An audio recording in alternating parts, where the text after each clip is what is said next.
جب بھی آپ کوئی کاروبار کریں تو اس کے ان پہلوؤں کو پہلے غور کریں کہ اس کاروبار میں مجھے جھوٹ تو نہیں بولنا پڑے گا،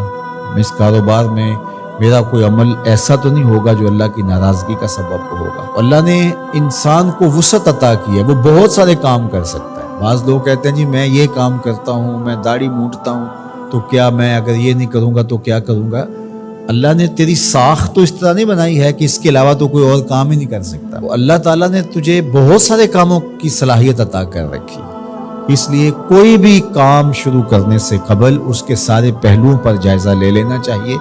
کہ کہیں یہ کام میرے لیے آخرت کی بربادی کا سبب تو نہیں بن جائے۔ تھوڑا مل جائے لیکن ستھرا، پاکیزہ، جھوٹ، مکر، دجل، فریب، تلبیس سے بچ کر کے کمایا گیا رزق مبارک ہے، اور رزق مبارک ہی بڑی دولت ہے۔ رزق وسیع اللہ عطا کر دے لیکن اس کے ساتھ برکت کی شرط ہو تو وہ برکت والا رزق وسیع بہت ساری رحمتیں لاتا ہے، لیکن جو برکت سے خالی رزق وسیع اور رزق فراواں ہے وہ ہمیشہ بے برکتیاں لاتا ہے اور زندگی کے اندر تلخیاں پیدا کرتا ہے۔ تو اس لیے میں تو جب بھی دعا مانگتا ہوں کہ اللہ میں رزق حلال، رزق وسیع، رزق سہل اور رزق مبارک عطا کرنا۔ تو رزق مبارک اللہ سے مانگو جو برکت والا رزق ہے، تو وہ برکت والا رزق وہی ہے جس طرح اس حدیث میں آیا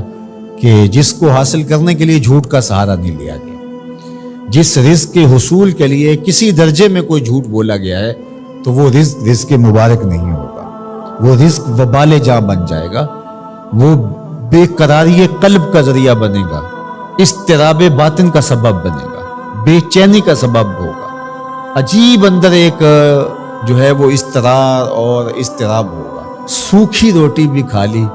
لیکن حلال رزق کی سچائی کے ساتھ حاصل کی گئی روٹی وہ آپ کو تسکین فراہم کرے گی، وہ آپ کو قرار باطن عطا کرے۔ پھٹے پرانے کپڑے ہیں، شکستہ کپڑے ہیں، کوئی بات نہیں ہے، سچائی کے ساتھ، سچ کے ساتھ حاصل کیے گئے ہیں، لیکن عالی نصب پوشاک بھی پہن لی اور اس کی قیمت کا کوئی لباس پوری تقریب میں کسی کے پاس نہیں تھا، لیکن وہ جھوٹ سے، مکر سے حاصل کیا گیا تھا، تو اس کے تارو پود صاحب لباس پر لانتیں کر رہے ہوں گے اور وہ قیامت کے دن مواخذے کا ذریعہ ہوگا۔ عمومی طور پہ مزاح میں لوگ جھوٹ بولتے ہیں، لیکن آقا کریم کے ترمذی نے بھی باب مزاح النبی بیان کیا، باقی محدثین نے بھی، آپ پڑھیے، مزاح میں بھی حضور نے سچ بولا ہے۔ کبھی ایسا نہیں ہوا کہ حالت مزاح میں بھی ایسی بات کہی ہو کہ جو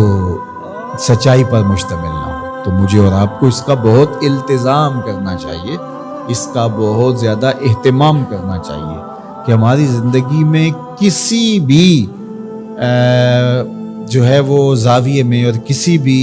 صورت میں اور کسی بھی شکل میں جھوٹ موجود نہ ہو۔ اللہ تعالیٰ جل شانہ ہمیں اپنی خاص عنایتیں اور کرم نوازی نصیب فرمائے اور سچائی کے ساتھ جڑے رہنے کی توفیق ارزانی فرمائے۔